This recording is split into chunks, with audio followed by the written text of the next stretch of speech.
நண்பர்கள் அனைவருக்கும் அஸ்ஸலாமு அலைக்கும். நான் உங்கள் ரெட் ஹில்ஸ் பாஷா. இன்னைக்கு நம்ம பார்க்க போறது ஒரு செம த்ரில்லிங்கான லைஃப் லெசன். ரமலான் மாசம்னாலே நம்ம வீட்டில் ஏசியில் படுத்துக்கிட்டு அப்பா பசிக்குதேன்னு சொல்லுவோம். ஆனால் நபிகள் நாயகம் அவங்களோட லைஃப்ல நடந்த ஒரு சம்பவம் அப்படியே நம்ம மைண்ட் செட்டையே மாத்திரும். மதினாவிலிருந்து மக்கா நோக்கி ஒரு பெரிய பயணம், மக்கா வெற்றி பயணம்.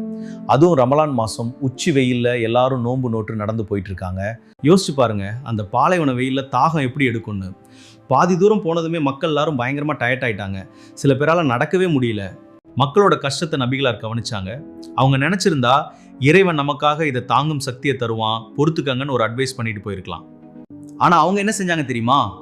உடனே ஒரு கோப்ப தண்ணியை எடுத்தாங்க. எல்லாரும் பார்க்குற மாதிரி கையை ஒசத்தி பிடிச்சாங்க. இப்போ நான் குடிக்க போறேன்னு சொல்லிட்டு மற்றவங்க முன்னாடி அந்த தண்ணியை குடிச்சு நோன்பை திறந்தாங்க. இந்த சம்பவம் சஹி முஸ்லிம் ஆதார் எண் 1114 என்ற நூலில் மிக தெளிவாக பதிவாகியுள்ளது. கராவுல் கமீம் என்ற இடத்தை அடைந்த போது மக்கள் சிரமப்படுவதைக் கண்டு நபிகளார் இப்படி செய்தார்கள் என்று ஹதீஸ் சொல்கிறது. ஏன் தெரியுமா? தன்னால முடியலனாலும் என் தலைவர் நோன்பு இருக்கும்போது நான் எப்படி திறப்பேன்னு மக்கள் தயங்குவாங்க.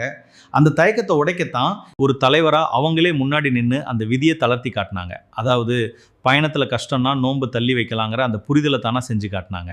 இந்த வீடியோ பிடிச்சிருந்தா லைக் பண்ணுங்க, ஷேர் பண்ணுங்க. இன்ஷா அல்லாஹ் அடுத்த வீடியோல பார்ப்போம்.